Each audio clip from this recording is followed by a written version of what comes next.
Hello दोस्तों, welcome my YouTube channel. दोस्तों, आज आप सबके लेकर आए हैं यूपी ट्रिपल सीपेट के लिए मोस्ट इम्पॉर्टेंट प्रैक्टिस सेट। दोस्तों, इससे पहले बहुत सारे प्रैक्टिस सेट करवाए जा चुके हैं।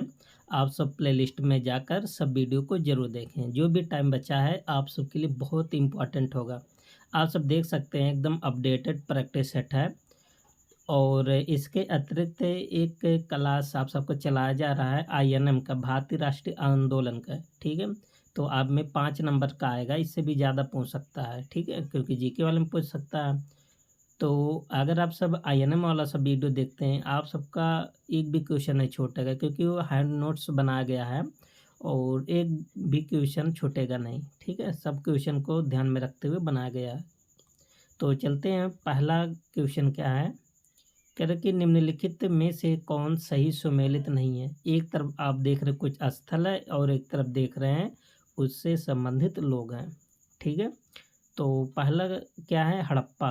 तो हड़प्पा सभ्यता से कौन संबंधित थे, दयाराम साहनी साहनी। ठीक है, तो पहला तो सही है। और लोथल से कौन संबंधित है, यस आर, मतलब हड़प्पा सभ्यता की खोज दयाराम साहनी ने किया था 1921 में। और लोथल बंदरगाह ये कहाँ पर है, ये गुजरात में है, भोगवा नदी के किनारे। ठीक है, और इसकी खोज कौन किए थे, एस.आर. राव साहब ने किया था। और कोटदा की खोज कौन किए थे, जेपी जोशी ने किए थे। ठीक है, और धौलावीरा की खोज कौन किए थे, ये लिखा बीके थापड़ ने। वीके जी इसका खोज नहीं किए थे, धौलावीरा का। ठीक है, और धौलावीरा भी स्थान है कहाँ पर है, ये भी है गुजरात में है। और इसकी खोज कब हुआ था, 1967 में। कौन किए थे, जेपी जोशी ने किया था। कौन किया था, जेपी जोशी। और यहाँ से एक सुरक्षा गृह का प्रमाण भी मिला है, कहाँ से, धौलावीरा से। और ये भी कहाँ है, गुजरात में है। ठीक है, तो आशा करते हैं आप सबको समझ में आया होगा। इसमें देखिए ए बी सी ये सब सुमेलित हैं, लेकिन डी वाला नहीं था। अगला क्वेश्चन क्या है, क्वेश्चन नंबर 2। क्वेश्चन नंबर 2 देख लीजिए, बौद्ध धर्म से क्वेश्चन है कि बौद्ध साहित्य में थेरी गाथा निम्नलिखित में से किस निकाय से संबंधित है। थेरी गाथा, तो बौद्ध धर्म में थेरी गाथा का संबंध किससे है, खुद्दक निकाय से। ऑप्शन क्या बन जाएगा, डी बन जाएगा। ठीक है, क्वेश्चन नंबर 3 कह रहा है कि शक विजेता किसे कहा जाता है, मतलब जिसने शकों को पराजित किया होगा उसे तो शक विजेता कहेंगे। तो शक विजेता किसको कहा जाता है, चंद्रगुप्त द्वितीय को।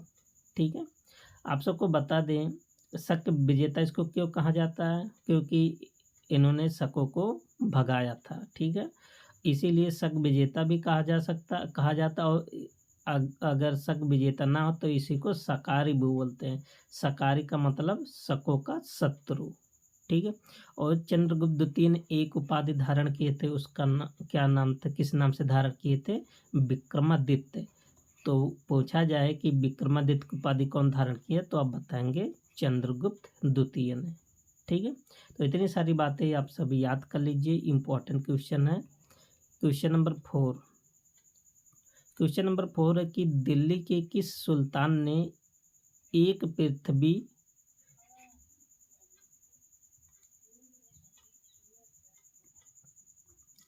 क्या है, सुल्तान ने एक पृथक कृषि विभाग की स्थापना की थी एवं फसल चक्र की योजना बनाई थी।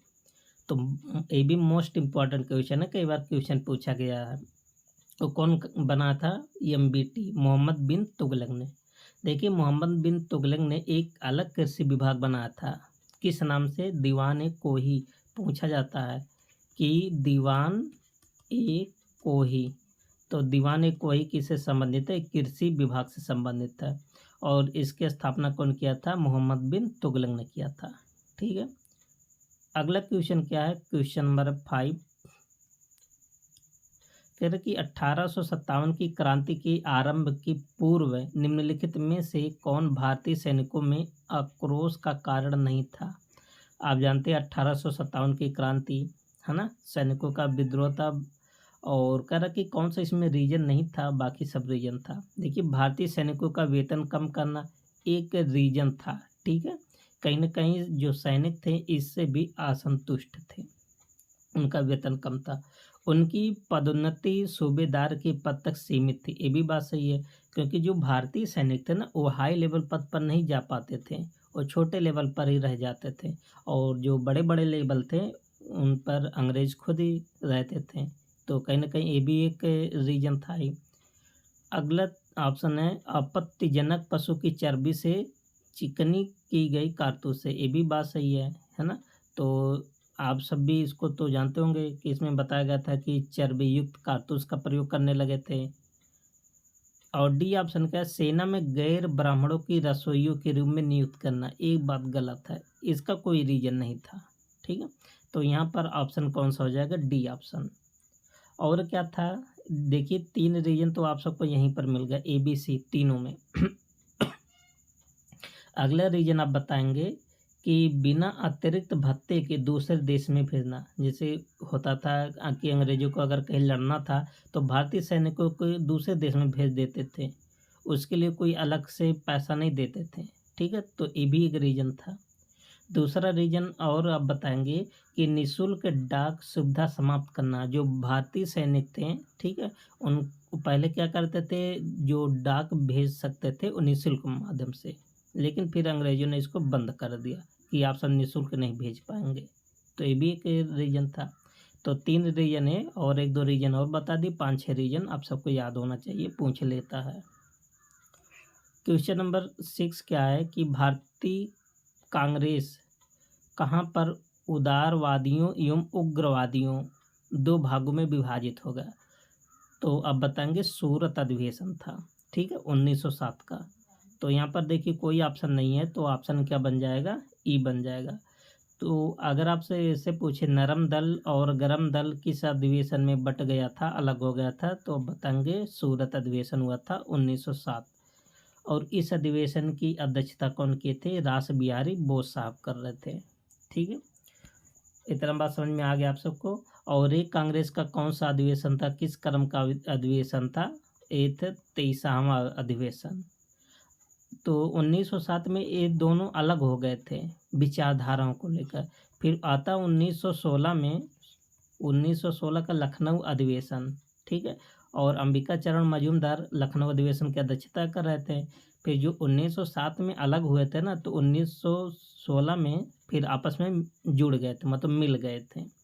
जैसे नरम दल था, गरम दल था, मुस्लिम लीग था, ये सब आपस में क्या हो गए थे? फिर मिल गए। तो अलग हुए 1907 में, फिर मिल गए कब? 1916 में। क्वेश्चन नंबर नेक्स्ट है क्वेश्चन नंबर 7। कह रहे कि निम्नलिखित महिला क्रांतिकारियों में से किसने 1932 के दीक्षांत समारोह में डिग्री प्राप्त करते हुए गवर्नर पर गोली चलाई थी? ये भी क्वेश्चन कई बार पूछा गया है। ठीक है, तो कौन महिला थी? बीना दास। ठीक है, इसका आंसर क्या बन जाएगा? डी। तो यहाँ पर देखिए 3 महिलाएं और है, कल्पना दत्त, शांति घोष और प्रीति लता वाडेकर। तो इनके बारे में देख लेते हैं, क्योंकि क्वेश्चन बनता है। आप जानते हैं सूरसेन के नेतृत्व में एक घटना हुआ था, चटगांव शस्त्रागार घटना। ठीक है, तो सूरसेन के नेतृत्व में क्रांतिकारी महिलाएं क्रांतिकारियों के रूप में काम करती थी। जैसे क्रांतिकारियों को शरण देना, एक संदेश को एक स्थान से दूसरे स्थान तक पहुंचाना, और जो हथियार रखे गए थे उनकी रक्षा करना, ये सब काम कौन करते थे? क्रांतिकारी महिलाएं। तो जो भारतीय राष्ट्रीय आंदोलन में क्रांतिकारी भी महिलाओं का बहुत ज़्यादा योगदान है। ठीक है, और उनमें से प्रीति लता जी का क्या योगदान था? देखिए कि चटगांव में रेलवे इंस्टीट्यूट पर छापा मारी थी ये। ठीक है, किसके नेतृत्व में? सूरसेन के नेतृत्व में। और उन्हीं के दौरान और ये पकड़ी गई थी, फिर इनको अंग्रेजों ने मार दिया था। ठीक है, प्रीति लता वाडेकर। तो अगर आप पूछा जाए किस घटना से संबंधित है, तो किसके साथ संबंधित है, तो आप बताएंगे सूरसेन। और सूरसेन को ही मास्टर दा के नाम से जाना जाता है। ठीक है, और जो चटगांव शस्त्रागार घटना हुआ था, कब हुआ था? 1930 में हुआ था। आगे क्या है फिर? जबकि उसी में शामिल थी कल्पना दत्त, भी शामिल थी इन्हीं के साथ। कल्पना दत्त को गिरफ्तार कर लिए थे, किसके साथ? सूरसेन के साथ। और कल्पना दत्त को आजीवन कारावास की सजा मिली। और इनको तो प्रीतिलता को तो मार दिए गए थे, और जबकि कल्पना दत्त को आजीवन कारावास की सज़ा मिली। ठीक है।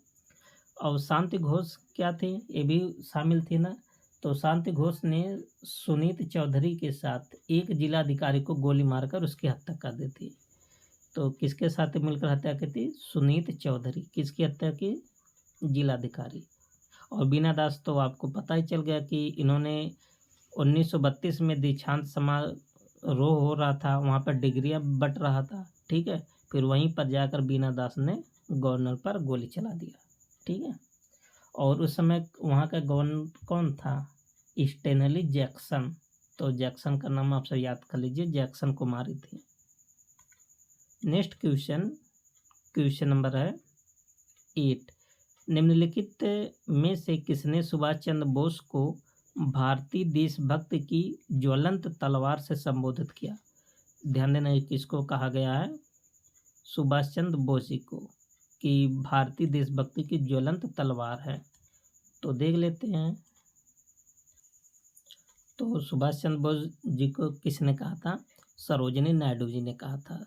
ठीक है। तो स्टेटमेंट आप सबको याद होनी चाहिए। Question number 9। चंपारण कृषि जांच समिति का सदस्य निम्नलिखित में से कौन नहीं था? तो चंपारण का जो कृषि जांच समिति बना था, इसके अध्यक्ष कौन थे? ठीक है। आप जानते हैं कि चंपारण के किसानों की दुर्दशा की जांच करने के लिए लेफ्टिनेंट गवर्नर था गाइड। ठीक है। कौन था? गाइड के द्वारा एफ जी सलाई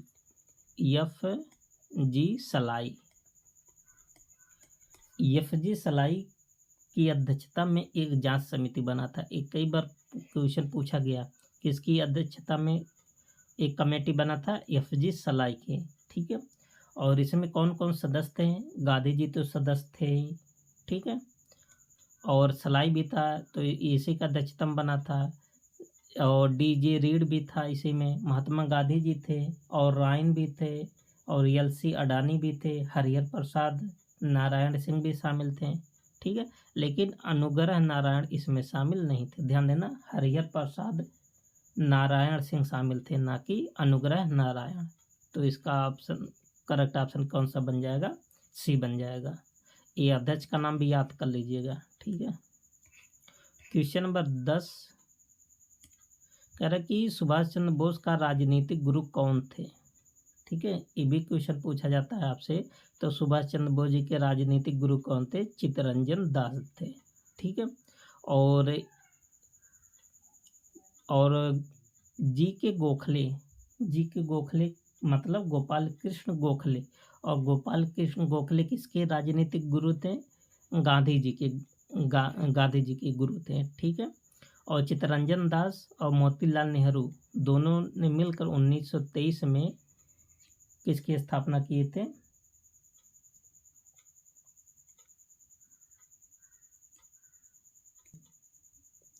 तो कौन सी पार्टी बनाए थे? स्वराज पार्टी, मोतीलाल नेहरू जी के साथ मिलकर। ठीक है। तो 10 का जो करेक्ट ऑप्शन कौन सा बन जाएगा? बी बन जाएगा, सी आर दास। और जी के गोखले गांधी जी के गुरु थे। ठीक है।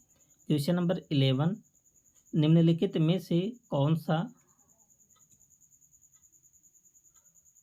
स्थान भारत का ग्रीनविच कहा जाता है? मोस्ट इम्पॉर्टेंट, बहुत लोग तो एक क्वेश्चन पहली बार देखे होंगे। ठीक है। तो भारत का ग्रीनविच किसको कहा जाता है? उज्जैन को कहा जाता है। क्यों कहा जाता है उज्जैन को? क्योंकि प्राचीन काल में उज्जैन को समय की गणना के लिए जाना जाता था। ठीक है। तो प्राचीन काल की बात है, और इसीलिए इसी को क्या बोला जाता है? भारत का ग्रीनविच। और आप सबको बता दें, इसी में एक क्वेश्चन आप सबसे बार बार पूछा जाता है कि मुगल काल में जो जयसिंह द्वितीय थे, कौन? जयसिंह सेकंड।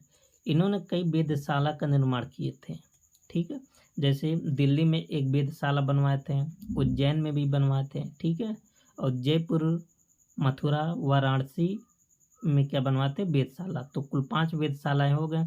तो उत्तर प्रदेश में कितने वेधशालाएं? 2। एक तो मथुरा में, एक तो वाराणसी में, और एक उज्जैन में मध्य प्रदेश में, और एक दिल्ली में, और एक जयपुर में, पिंक सिटी जयपुर। ठीक है। तो ये क्वेश्चन पूछा गया ए भी। और क्वेश्चन नंबर 12 देखिए, स्टेटमेंट बेस्ड क्वेश्चन है। कह रहा कि निम्न वक्तव्यों पर विचार कीजिए। स्टेटमेंट क्या है? कह रहा कि भारत की जलवायु मानसून का प्रभुत्व है। बिल्कुल बात सही है, ठीक है। तो मानसून पर निर्भर तो करता है। कह रहा कि मानसून अस्थाई पवन है। क्या मानसून अस्थाई पवन होता है क्या? नहीं, मानसून अस्थाई पवन थोड़ी नहीं होता। देखिए, रीजन अगर गलत है तो आप सबका कौन सा सही ऑप्शन बन जाएगा? सी। देखिए, असर्शन सही है लेकिन रीजन क्या है? गलत है, ठीक है। क्वेश्चन नंबर 13 क्या है? कह रहा कि किसी जगह का स्थानीय समय, लोकल टाइम 6 प्राप्त है, मतलब प्राप्त सुबह में कितना बज रहा? 6। जबकि ग्रीनविच मीन टाइम GMT 3 प्राप्त है। तो उस जगह की देशांतर रेखा क्या होगी? तो देशांतर रेखा कितना डिग्री होगा? ठीक है, तो कितना डिग्री होगा? 45 डिग्री क्या होगा? पूर्व होगा। आप जानते हैं कि 15 डिग्री देशांतर में कितना घंटे का समय होता है? 1 आवर का समय होता है।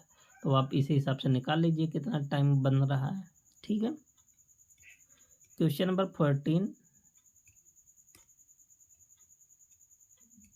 क्वेश्चन नंबर 14 क्या है कि निम्नलिखित में से कौन सा युग्म सुमेलित नहीं है?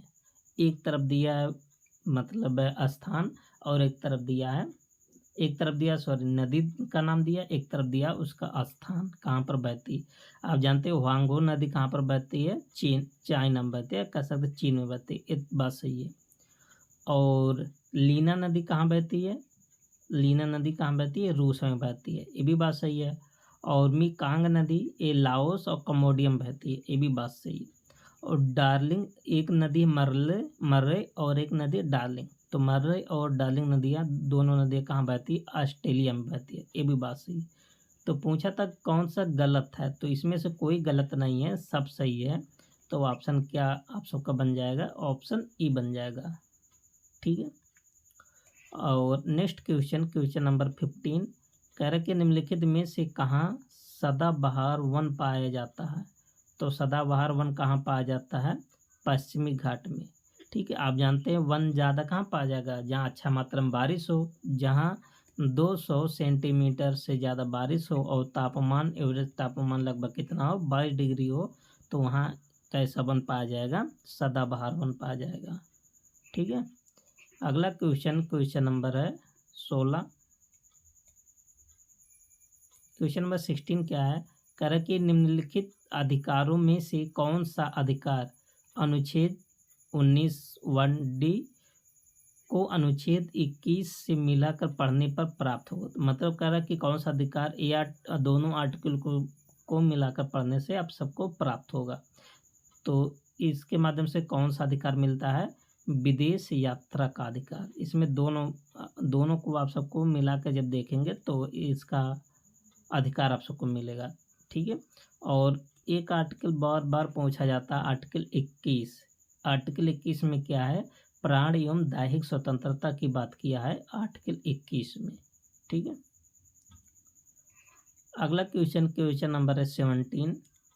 कह रहे कि वर्तमान में किस नीति निर्देशक सिद्धांत को मूल अधिकारों पर प्राथमिकता प्राप्त है? तो कौन सा नीति निर्देशक सिद्धांत है? अच्छा, ये कहाँ तक दिया है? 36 से 51 तक आर्टिकल में, ठीक है। और भाग किस में है? नीति निर्देशक तत्व 4 में। मूल अधिकार किस भाग में है? तो बात करेंगे भाग 3 में, 12 से 35 तक है मूल अधिकार। तो वर्तमान में किस नीति निर्देशक सिद्धांत को मूल अधिकार पर प्राथमिकता प्राप्त है? तो कौन सा वो नीति निर्देशक तत्व है? तो आप बताएंगे केवल अनुच्छेद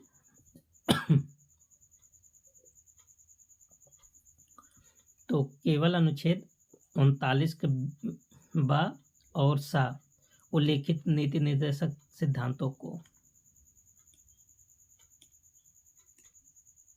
ठीक है। तो आप सबको समझ में आया होगा। तो इसका आंसर क्या आंसर बन जाएगा? 17 का आंसर क्या बन जाएगा? सी बन जाएगा। अगला क्वेश्चन नंबर 18 कह रहा कि निम्नलिखित में से कौन एक नए राज्यों के निर्माण के लिए संवैधानिक उपबंध नहीं है। मतलब नए राज्य अगर बनाना है तो कौन सा उपबंध नहीं है। ठीक है, तो किसी राज्य का क्षेत्र बढ़ाकर तो नए राज्य बनेंगे, कैसे बनेंगे? राज्य का क्षेत्र बढ़ाकर तभी तो। किसी राज्य का क्षेत्र घटाकर, ये भी बात सही है, जैसे कोई बड़ा सा राज्य है उसको काट करके 2 राज्य बना दीजिए। ठीक है, और किसी राज्य का नाम परिवर्तन कर, ये भी बात सही है, आप राज्य का नाम भी बदल सकते हैं। और एक राज्य संघ क्षेत्र शामिल कर सकेगा, ये बात नहीं है। तो इसका कह रहा कि कौन सा उपबंध नहीं है, तो ये डी वाला उपबंध नहीं है। ठीक है, बाकी सब सही है। और आप जानते हैं कि संसद, ये आर्टिकल किस में बोला गया? आर्टिकल अगर हम बात करें आर्टिकल 3 में, तो संसद साधारण बहुमत से, ध्यान देना कौन सा बहुमत होना चाहिए?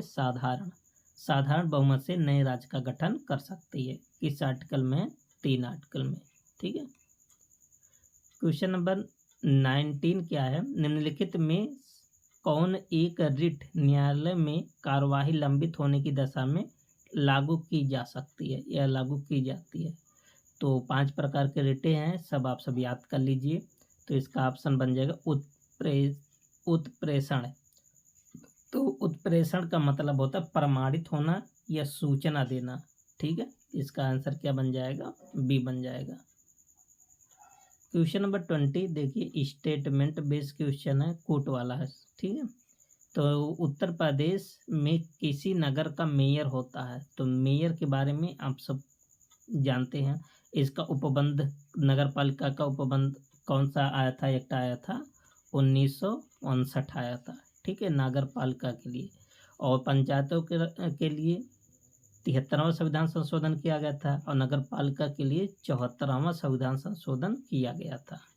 ठीक है, तो इसमें बताना कौन कौन तो सही है।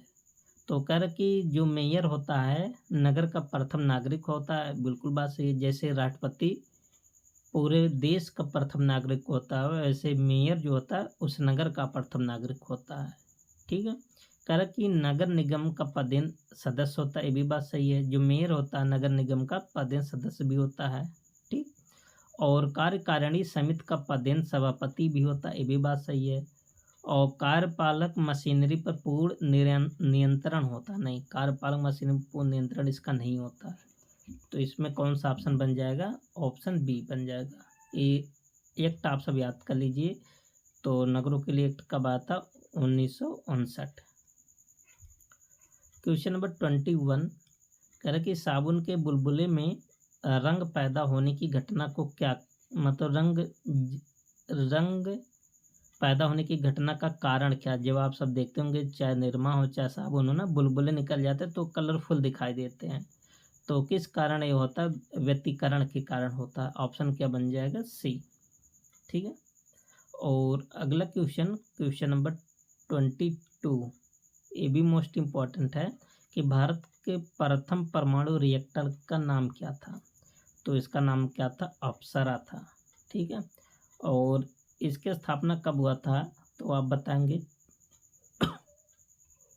4 अगस्त 1956 को। ठीक है, ये स्थापित हुआ कौन? अप्सरा। और भाभा परमाणु अनुसंधान केंद्र किसके सहयोग से स्थापित किया गया था? ब्रिटेन के सहयोग से। और भाभा अनुसंधान केंद्र कहाँ पर है? महाराष्ट्र में। ठीक है, भाभा ध्यान देना किसके सहयोग से? ब्रिटेन के सहयोग से। क्वेश्चन नंबर 23, और 23 क्या क्वेश्चन कह रहा कि पीतल एक मिश्र धातु है। तो पीतल किसका मिश्र धातु होता है? और तांबा और जस्ता का, कॉपर और जिंक का। इसमें कॉपर कितना परसेंट होता है? 70% कॉपर, और जिंक कितना परसेंट होता है? 30%। ठीक है, नेक्स्ट क्वेश्चन, क्वेश्चन नंबर 24। ठीक है, तो क्वेश्चन नंबर 24 क्या है कि मानव शरीर में सबसे छोटी ग्रंथि कौन सी है? तो मानव शरीर की सबसे छोटी ग्रंथि कौन सी है? तो आप सबको बताना है। तो इसका आंसर क्या बन जाएगा? पिट्यूरी ग्रंथि। तो मानव शरीर की सबसे छोटी ग्रंथि का नाम क्या? पिट्यूरी। अगर आपसे ये पूछा जाए कि मानव शरीर में मिश्रित ग्रंथि क्या है, तो आप बताएंगे अग्न्याशय। अग्न्याशय किस ग्रंथि में आता है? मिश्रित। इसमें लैंगरहैंस की दीपिकाएं पाई जाती हैं जो कि अंतःस्रावी भाग बनाती है इसका। ठीक है, तो फिलहाल इसका आंसर क्या बन जाएगा? Option D. क्वेश्चन नंबर 25, प्रकाश संश्लेषण प्रक्रिया के लिए निम्नलिखित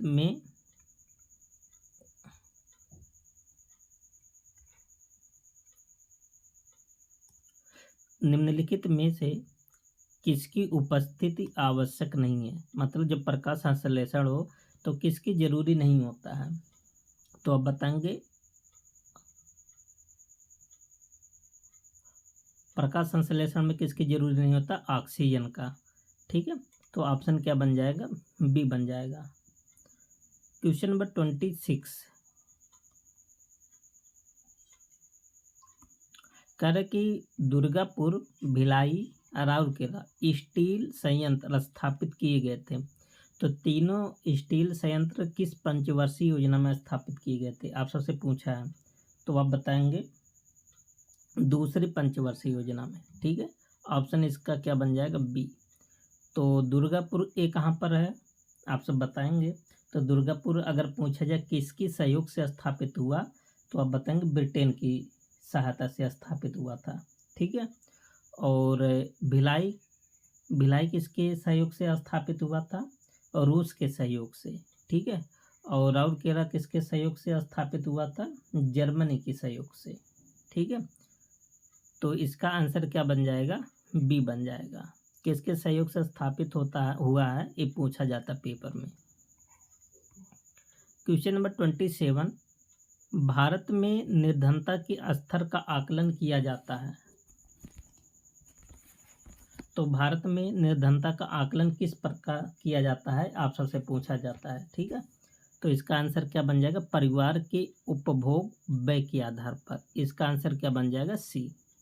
आपको बता दें गरीबी रेखा का निर्धारण विश्व बैंक कैसे करता है? World bank. ठीक है, जो वर्ल्ड बैंक क्या है गरीबी रेखा का निर्धारण, वर्ल्ड बैंक ने कहा है कि अगर कोई फैमिली, कोई परिवार है, $1.9 से कम अगर उस पैसा मतलब खर्च करता है, ठीक है, या उपभोग होता है उसका पैसा, तो गरीबी रेखा के अंतर्गत आएगा। ये डॉलर याद कर लेना, डॉलर में कितना? 1.9। और जो अपने देश में कई समितियां भी बनाई थी, जैसे सुरेश तेंदुलकर समिति का आप सबसे पूछा जाता है। तो सुरेश तेंदुलकर समिति ने क्या कहा? एक तो ग्रामीण एरिया के लिए कहा और एक तो शहरी। ठीक है, तो ग्रामीण एरिया के लिए इन्होंने क्या कहा कि अगर ग्रामीण क्षेत्र में कोई व्यक्ति प्रतिदिन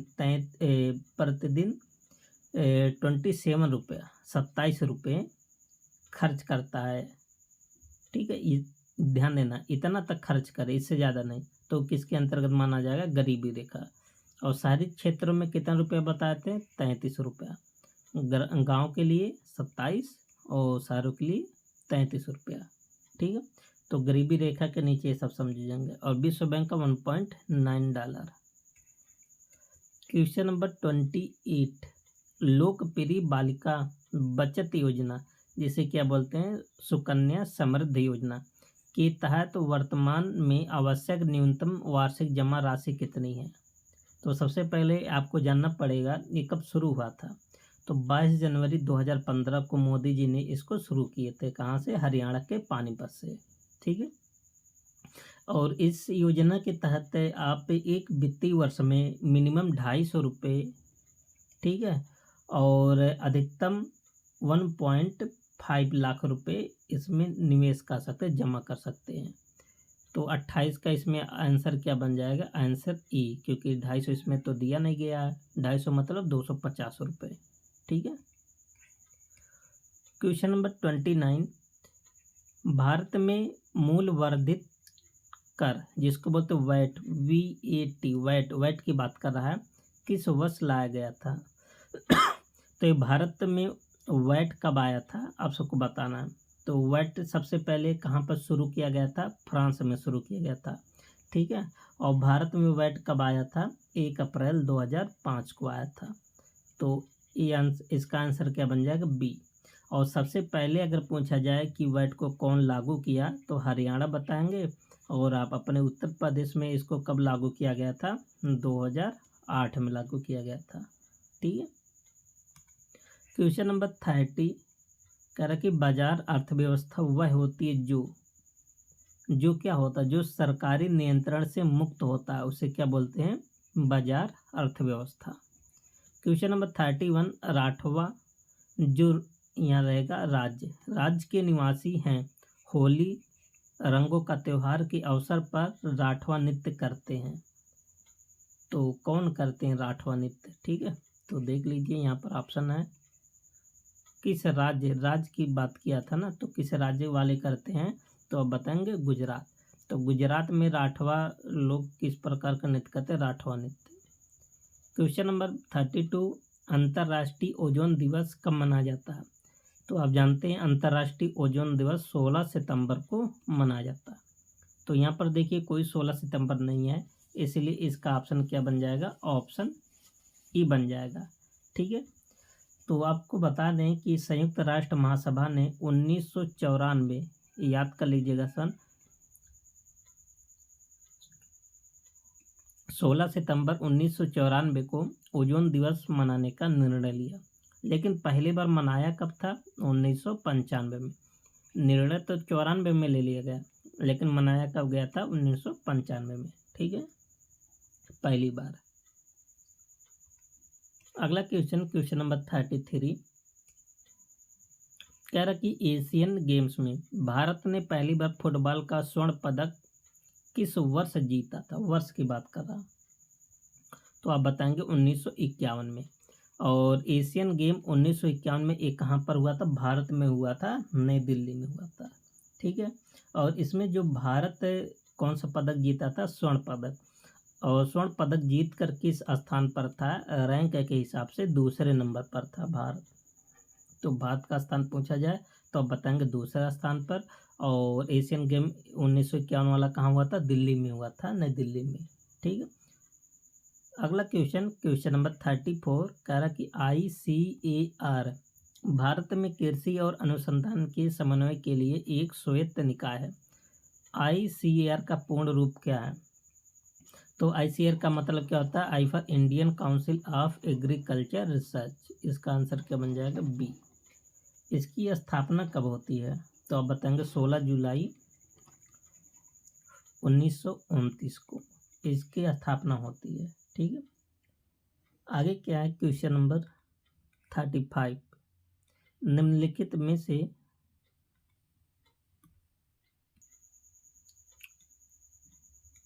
क्या है? निम्नलिखित में से पॉपुलर चैम्बर किसे कहा जाता है? तो एक सदन है लोकसभा। लोकसभा को किस नाम से जाना जाता है? Popular chamber. आप जानते हैं कि लोकसभा के जो सदस्य होते हैं जनता के माध्यम से प्रत्यक्ष रूप से चुन कर जाते हैं। ठीक है। तो 35 का ऑप्शन क्या बन जाएगा? ऑप्शन डी बन जाएगा, लोकसभा।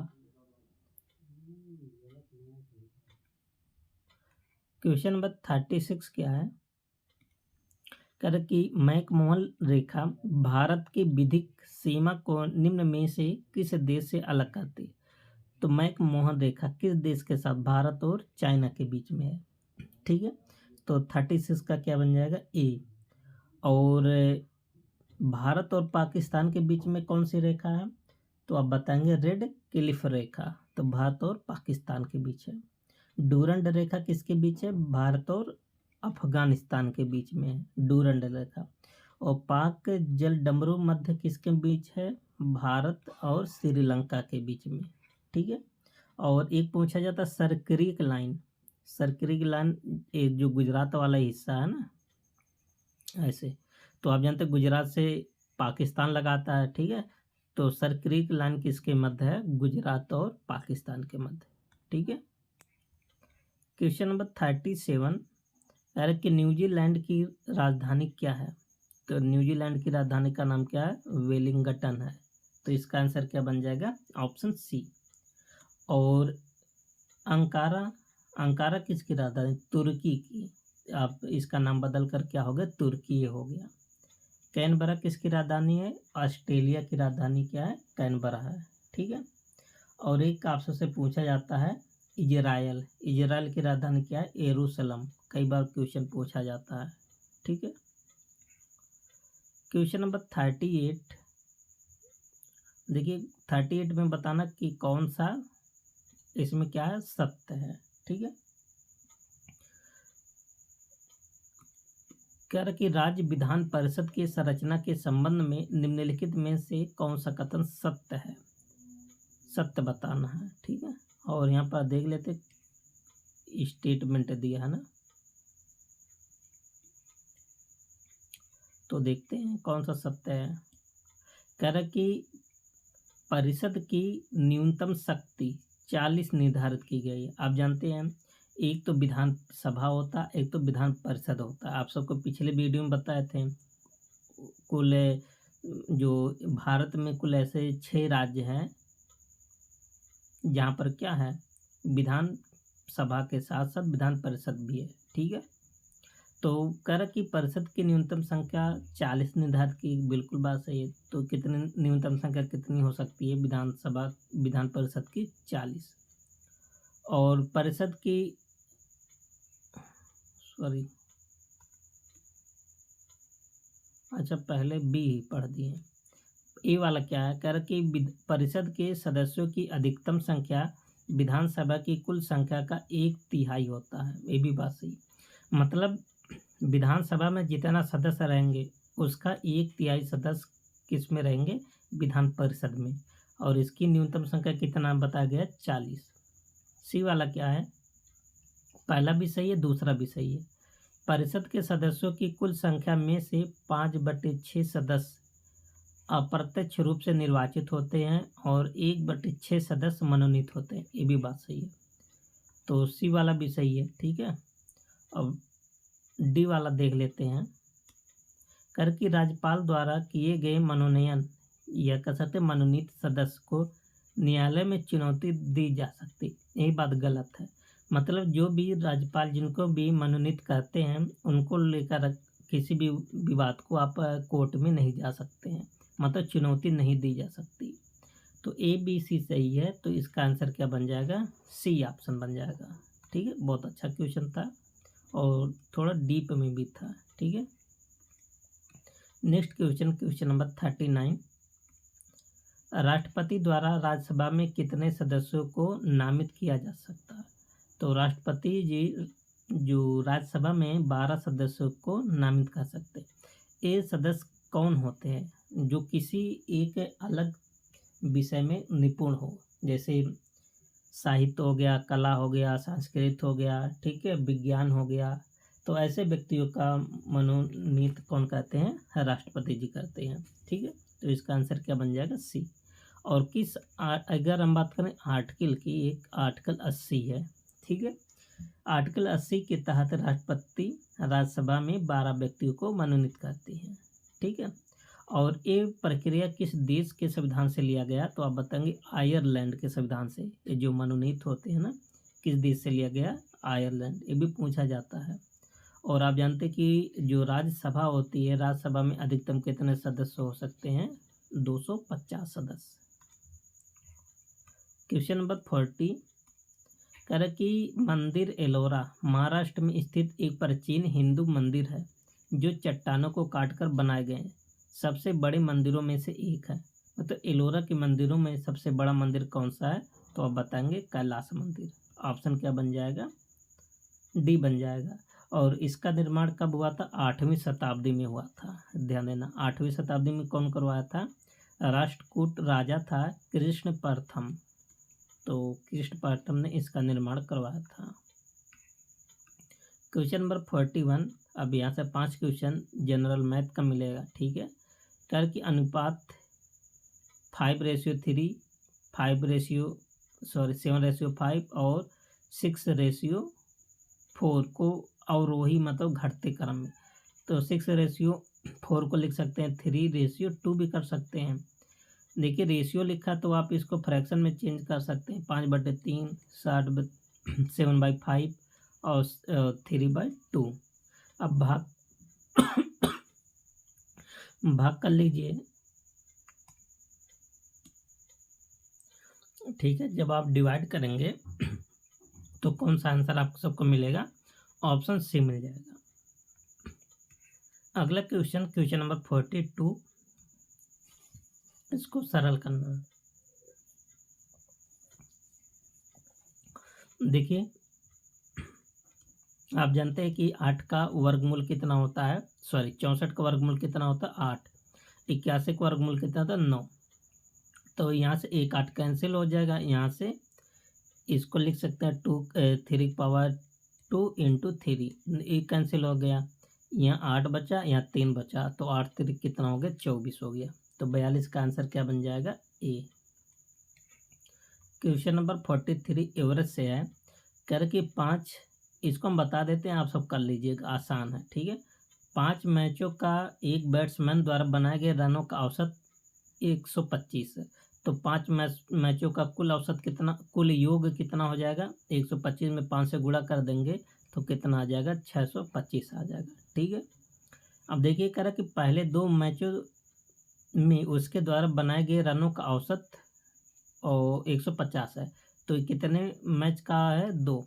तो 2 मैचों का कुल योग कितना आ जाएगा?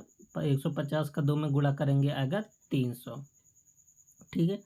और अंतिम 2 मैचों में बनाए गए रनों का औसत 110 है। तो अंतिम 2 का निकाल लीजिए, 110 गुणे 2 कितना आ जाएगा? 220। अब देखिए 2 और 2 4 मैच हो गया, और पहले कितना मैच था? 5। तो अगर हम इस 5 मैच में से 4 मैच घटा दे तो तीसरा मैच का निकल जाएगा। तो दोनों को जोड़ के घटा दीजिए, ये बचा 300, ये 220, तो 3 2 520 हो गया, और 625 में से 520 आप घटाएंगे तो कितना निकल कर आ जाएगा? 105 रन। तो आप देख रहे हैं ऑप्शन में नहीं है, तो इस प्रकार आप कौन सा ऑप्शन बताएंगे? E option. क्वेश्चन नंबर 44, एक नाव की धारा की दिशा में, तो धारा की दिशा में क्या होता है? स्पीड जुड़ जाता है, तो x प्लस वाई, तो आप जानते हैं स्पीड बराबर होता है डिस्टेंस बटे टाइम। तो डिस्टेंस कितना है? 35, और टाइम कितना? 5। 35 में 5 से भाग करेंगे, आ गया कितना? 7। और x माइनस वाई निकाल लीजिए, x माइनस वाई का मतलब धारा के विपरीत दिशा में, और 7 घंटे में वापस आता है। देखिए दूरी सेम है, तो 7 घंटे में गया, सॉरी 5 जाने में 5 घंटा लगा, आने में 7 घंटा लगा, तो दूरी तो वही है। 35 में 7 से भाग करेंगे, कितना आएगा? 5। तो कर के शांत जल में नाव की गति, x क्या होता है? नाव की गति होती है। इसका मान निकालने, x का मान निकालने के लिए दोनों को जोड़ के आधा कर दिया जाता है। y का मान निकालना तो दोनों को घटा के आधा कर देना, बट y का मान नहीं पहुंचा, x का मान, तो दोनों को जोड़कर आधा, 7 5 12, और 12 का आधा कितना होगा? 6। तो ऑप्शन क्या बन जाएगा? ए ऑप्शन, ठीक है। और आप सब बहुत तरीका लगाने के लिए आप सब रेशियो मेथड से भी लगा सकते हैं, ठीक है, क्योंकि यहाँ पर डिस्टेंस क्या है? कांस्टेंट है। यदि संटी अपने अपने मासिक वेतन का 50% भोजन पर, 20% किराए पर खर्च करता है और 1500 रुपये बचाता है, तो उसका मासिक वेतन, आप बताइए 50 रुपया खर्च किया भोजन पर, 20 रुपया खर्च किया किराए पर, तो खर्च कितना किया? तो 50 20 70%। अगर 100% में से 70% खर्च कर दिया तो बचा कितना परसेंट? 30%, तभी तो 100% होगा। और 30% ये बचा रहा है, जबकि 30% रियल में 1500 बचा रहा है। 3 से काट दीजिए, कितने बार जाएगा? 500 बार। यहाँ पर 10% बचा, आपको चाहिए 100%, 10 से मल्टीप्लाई इधर कर दीजिए, 10 से मल्टीप्लाई इधर कर दीजिए, तो कितना हो जाएगा? 5000। तो 5000 कहाँ पर दिया गया? तो 45 का आंसर क्या बन जाएगा? ई। 5000 नहीं दिया तो ई ऑप्शन बन जाएगा, ठीक है। और क्वेश्चन नंबर 46 क्या है? यदि इतने को इतना लिखा है, इसको लिखा है, ठीक है, 14, तो कह रहा कि स्कूटर को क्या लिखा जाए? ट्रैक्टर को 14, फिर ट्रॉली को भी 14, फिर स्कूटर को क्या? अगर आप गिनेंगे तो इसमें 7 लेटर है, तो 7 लेटर का 2 गुना करेंगे, कितना होगा? 14। यहाँ भी 7 लेटर है, 7 लेटर का 2 गुना करेंगे फिर 14। यहाँ पर भी 7 लेटर है, 7 लेटर का 2 गुना करेंगे फिर कितना आ जाएगा? 14। तो ऑप्शन क्या बन जाएगा? बी। अगला क्वेश्चन ये भी रीजनिंग का है, कह रहा कि कौन असंगत है 47 में। तो देख लीजिए कौन सा असंगत है। तो 2 और 2 4, +2 हुआ है, और 3 2 5, यहाँ भी +2 और 5 2 7, यहाँ भी +2 और 13 1 14, यहाँ पर +1। तो सब जगह +2 हुआ था, लेकिन डी ऑप्शन में +1 हुआ है। ठीक है, इसलिए डी ऑप्शन सबसे अलग है। क्वेश्चन नंबर 48, यदि 17 जनवरी 2004 को शनिवार था तो 10 अप्रैल 2013 को सप्ताह का कौन सा दिन था? ये आप सब निकाल लीजिएगा। ठीक है, तो इसका आंसर आप सब बनाइएगा तो क्या निकल कर आइएगा? बुधवार आएगा।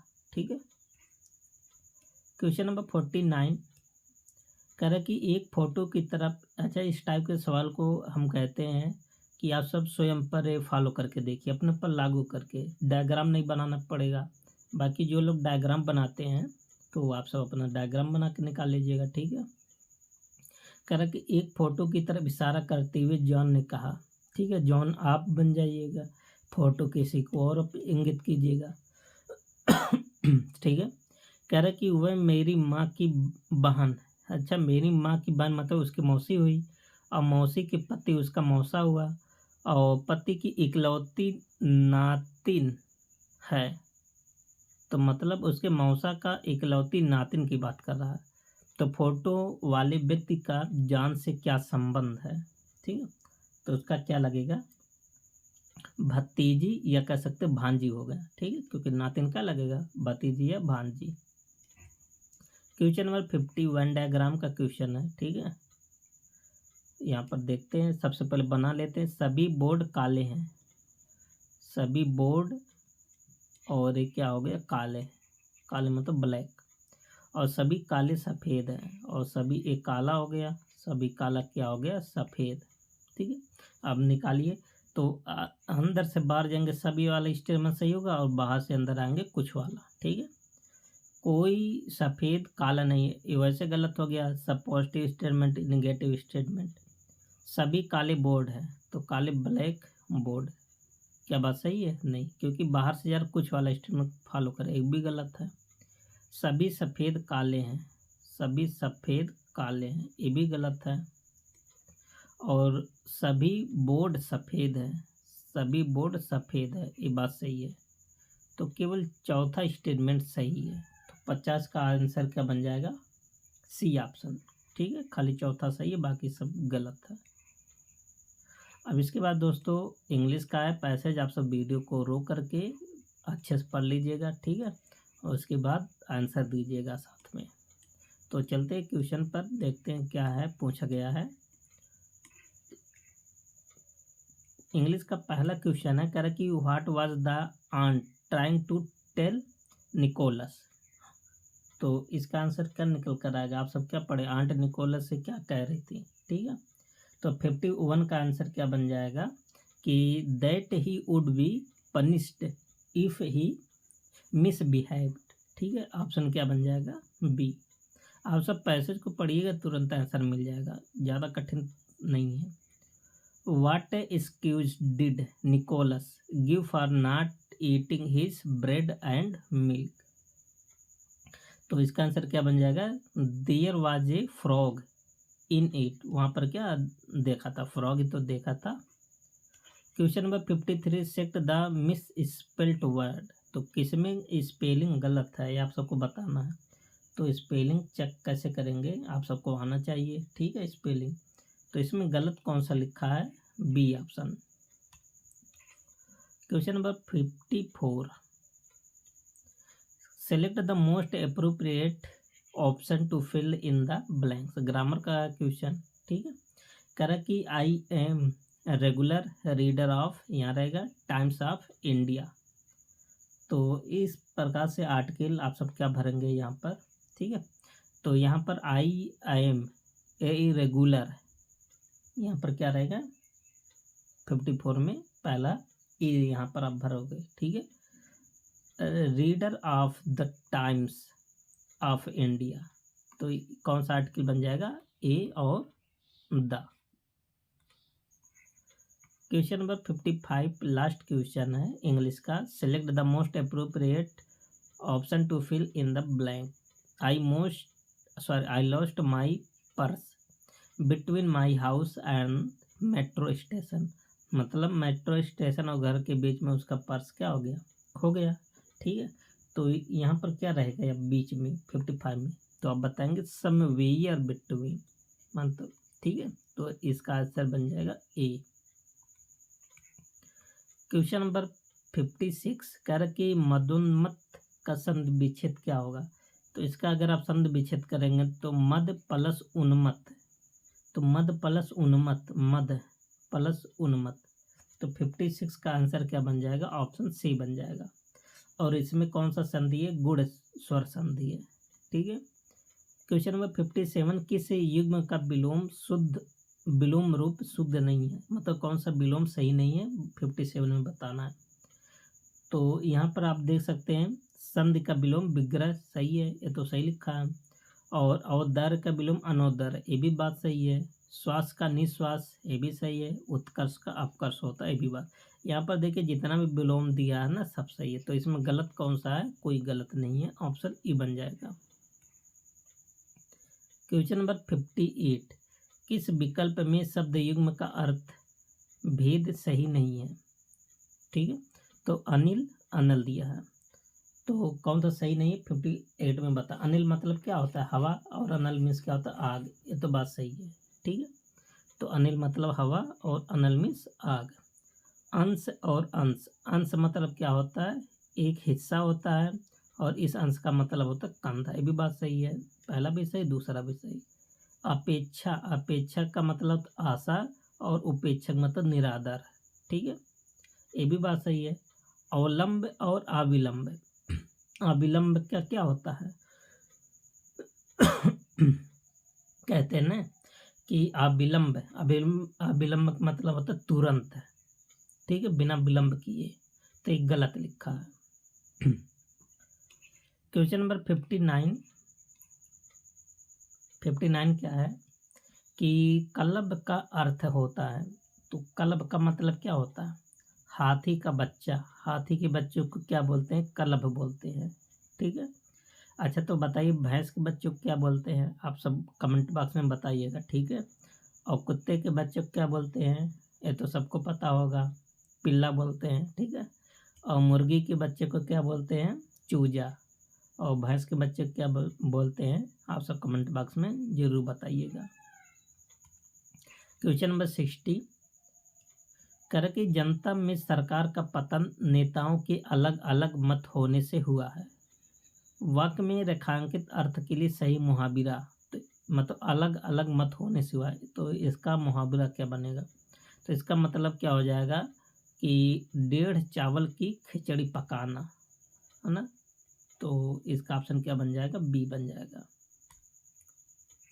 क्वेश्चन नंबर नेक्स्ट, अब देखिए हिंदी का 2 पैसेज है, आप सब दोनों पैसेज को जरूर पढ़िएगा। ठीक है, तो आंसर दीजिएगा। कह रहा कि कैसे मित्र विष से भरे घट के सामने त्याज्य होते हैं, तो कैसे मित्र होते हैं, तो आप बताएंगे जो सामने प्रिय बोलते हैं लेकिन पीछे विषवन करते हैं। जैसे कहा जाता है ना, कहावत है कि मुंह में राम बगल में छुरी, मतलब बोलते कुछ और है लेकिन उनका इरादा कुछ और होता है। अगला क्वेश्चन क्या है कि विश्ववमन शब्द में कौन सा समास है, तो विश्ववमन में समास बताना है, तो इसमें कौन सा समास है, तत्पुरुष समास, ऑप्शन क्या बन जाएगा, डी। क्वेश्चन नंबर 63 का पातक शब्द का विलोम निम्नलिखित में से कौन सा शब्द, पातक, तो पातक शब्द का विलोम क्या होता है, पतित, उपकर, पाप, अपराध, इनमें से कोई नहीं है, तो आपका आंसर क्या बन जाएगा, ऑप्शन ई बन जाएगा। ठीक है, क्वेश्चन नंबर 64 क्या है कि मित्रता को स्थिर और दृढ़ रखने के लिए सबसे महत्वपूर्ण आवश्यक तत्व है, उपयुक्त शब्दों में से वाक्य को पूरा कीजिए। मतलब यहाँ ये चारों ऑप्शन में से आप सबको बताना कि कौन सा रहेगा। तो यहाँ पर आप क्या भरेंगे कि सहिष्णुता और उदारता, मित्र को स्थिर और दृढ़ रखने के लिए सहिष्णुता और उदारता सबसे महत्वपूर्ण तत्व होता है। ठीक है, 1-2 बार ऐसे बैठाएंगे तो बैठ जाएगा। ठीक है, किस कारण से मित्रता में दरार पैदा होने का भय बना रहता है? तो रीजन बताना किस कारण ऐसा होता है। तो आप बताएंगे दोष दर्शन और एक दूसरे पर और छीटा कसी करने से। ठीक है, तो इसके माध्यम से ज़्यादा होता है, आप भी रियल लाइफ में भी देख सकते हैं। ठीक है, तो ऑप्शन ए। और दूसरा पैसेज है, ठीक है, एक पैसेज थोड़ा कठिन रहता है, एक पैसेज थोड़ा आसान। ठीक, कह रहा कि जब चींटियां एक साथ हो जाती हैं तो यहाँ पर क्या भरा जाएगा। जब चींटियां एक साथ हो जाती हैं तो आप पैसेज में क्या पढ़े थे बताइए। तो अपने बड़े आकार के जीवों को चट कर जाती हैं। आप सब देखते होंगे चींटी इतना छोटा ऐसे रहता है, ठीक है, लेकिन इतना बड़ा बोझ उठा के ऐसे चलती हैं। मतलब चींटी नहीं ऐसे बना देते हैं। ठीक है, तो अपने ज़्यादा भार वहन करती हैं चींटियाँ, लेकिन अब जब जुट में हो जाती हैं तब तो और पावरफुल हो जाती हैं। क्वेश्चन नंबर 67 कह रहा कि अकेला चना भाड़ नहीं फोड़ सकता, लोकोक्ति का अर्थ क्या है। तो आप सब भी कहावत कई बार सुने होंगे। ठीक है, तो इसका मतलब होता है कि अकेला व्यक्ति कुछ नहीं कर सकता। ठीक है, इसलिए ग्रुप में जो काम होता है, ग्रुप पावरफुल होता है ना, समूह। 68 क्या है कि इस गद्यांश का उपयुक्त शीर्षक लिखिए। जो आप सब गद्यांश पढ़े होंगे तो पूरा निचोड़ किस बात पर आया होगा। 68 का आंसर क्या बन जाएगा, संगठन में शक्ति है। ठीक है, ग्रुप में पावर, ग्रुप का होता है पावरफुल होता है। तिनके की क्या विशेषता है, अब बताइए। तो जब आप पढ़े होंगे पैसेज तो वहाँ पर मिला होगा कि जब तिनका संगठित होकर रस्सी बन जाता है तब इससे बलशाली हाथी भी बंध जाता है। आप सब देखे होंगे उस जो तिनका से मिलकर तो रस्सी बनता है, बड़े बड़े हाथी भी उसे बांधे दिए जाते हैं। तो आंसर क्या बन जाएगा, डी ऑप्शन। क्वेश्चन नंबर 70 यार कि बूंदों के मेल का क्या महत्व है। तो बूंदों के मेल का क्या इम्पोर्टेंट है, बताना है कि बूंदों की मेल से सागर का निर्माण होता है। ये तो महत्व है, एक एक बूंद बूंद से क्या भर जाता है, घड़ा भर जाता है। दोस्तों अब इसके बाद देखेंगे 10 क्वेश्चन करंट अफेयर का। ठीक है, तो चलते हैं, तो देखते हैं करंट अफेयर का। क्वेश्चन 91 से शुरू होता है। कल की सरली बोचवे राष्ट्रमंडल के 7वें महासचिव के रूप में पदभार ग्रहण किए। 21 देश से संबंधित। तो ध्यान देना, राष्ट्रमंडल का मुख्यालय कहाँ, लंदन में है। ठीक है, तो इसका जो 7वें महासचिव कौन बने हैं, ये पूछा आप सबसे। तो कौन बने, घाना के बने हैं। ठीक है, किस देश के रहने वाले हैं, सरली बोचवे घाना देश के, है ना, अफ्रीका महाद्वीप में पड़ता है। अगला क्वेश्चन क्या है 92, हाल ही में 34वें सरस्वती सम्मान 2024 से किसे सम्मान, 24 वाला 25 में मिला है। ठीक है, ये मोस्ट इम्पॉर्टेंट है।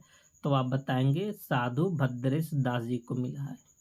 और ये जो सरस्वती सम्मान है के बिड़ला फाउंडेशन द्वारा दिया जाता है। इनकी रचना थी कौन, स्वामी नारायण सिद्धांत सुधा। किस रचना के लिए दिया गया, स्वामी नारायण सिद्धांत सुधा के लिए दिया गया है। ठीक है, question number next, question number है 93। 93 क्या है कि हाल ही में किस अंतरिक्ष एजेंसी ने पृथ्वी के ध्रुव से होकर जाने वाला पहला मानव मिशन फ्रेम 2 सफलतापूर्वक लॉन्च किया है। ध्यान देना, इम्पोर्टेंट पूछा जा सकता है फ्रेम 2 क्या है। तो आप बताएंगे कि स्पेस एक्स, इसको कौन लीड किया है, स्पेस एक्स ने। इसका आंसर क्या बन जाएगा, सी। 93 क्या है कि प्रधानमंत्री नरेंद्र मोदी ने कहाँ पर 6वें बिम्स्टेक शिखर सम्मेलन में भाग लिए। तो छठा ध्यान देना, ये कहाँ पर, थाईलैंड में हुआ था। थाईलैंड की राजधानी बैंकॉक। तो इसका आंसर क्या बन जाएगा, ए। अच्छा, इस जो 6ठे शिखर सम्मेलन हुआ है इसका थीम क्या था, थीम भी पूछ सकता है। तो आप बताएंगे समृद्धि, लचीला और खुला बिम्स्टेक। और बिम्स्टेक में वर्तमान में कुल कितने देश शामिल हैं, 7। और 7 देश कौन कौन सी हैं, जो भारत के जो पड़ोसी देश हैं सब, जैसे भारत, नेपाल, बांग्लादेश, श्रीलंका, म्यांमार, थाईलैंड, भूटान, ये सब बिम्स्टेक में हैं। ठीक है, क्वेश्चन नंबर 95, अप्रैल 2025 में किस बैंक द्वारा वित्त पोषित कार्यक्रम इस्माइल शुरू किया गया? तो इस्माइल कौन शुरू किया है? एशियाई विकास बैंक ने। ऑप्शन क्या बन जाएगा? ए बन जाएगा। ठीक है। और कब शुरू किया था? अप्रैल 2025 में। क्वेश्चन नंबर 96 क्या है कि अप्रैल में ब्रिक्स पर्यावरण मंत्रियों की बैठक कहाँ पर हुई? तो ब्रिक्स पर्यावरण मंत्रियों की बैठक कहाँ पर हुआ है? ब्राजील में हुआ। ठीक है। नेक्स्ट क्वेश्चन नंबर है 97 क्या है कि टाटा ट्रस्ट द्वारा जारी चौथी इंडिया जस्टिस रिपोर्ट 2025 में बड़े और मध्यम आकार के राज्यों में श्रेष्ठ प्रदर्शनकर्ता में किसका प्रथम स्थान है? तो ये रिपोर्ट आया टाटा ट्रस्ट में, तो सबसे पहला रैंक किसका आया है? तो 97 का हो जाएगा कर्नाटक राज्य का। और 98 क्या है? क्वेश्चन नंबर 98, अप्रैल में पंचायती राज मंत्रालय द्वारा पहली बार पंचायत एडवांसमेंट इंडेक्स की बेस लाइन रिपोर्ट में प्रथम स्थान पर कौन सा राज्य है? तो पंचायतों के लिए जारी किया गया है, तो इसमें प्रथम स्थान किसको मिला है? गुजरात को मिला है। ठीक है। अगला क्वेश्चन नंबर 99 कह रहा कि हाल ही में अनंत नगर योजना 2025 का शुभारंभ किस राज्य सरकार ने किया? अनंत नगर योजना किस सरकार की योजना है? तो अब बताएंगे उत्तर प्रदेश का। इम्पोर्टेंट है, पूछा जा सकता है। और आज का लास्ट क्वेश्चन, हाल ही में किस मंत्रालय द्वारा वाइब्रेंट विलेज प्रोग्राम के दूसरे चरण को मंजूरी दिया? तो किसने दिया? होम मिनिस्टर ने। कहाँ पर शुरू हुआ है? वो अरुणाचल प्रदेश में। ठीक है। तो दोस्तों ये सेशन आप सबको कैसा लगा? आप सब अपनी राय को कमेंट बॉक्स में ज़रूर बताएं और वीडियो को लाइक, चैनल को सब्सक्राइब भी ज़रूर कर लें। मिलते हैं नेक्स्ट वीडियो में, तब तक के लिए best of luck. Thank you and take care.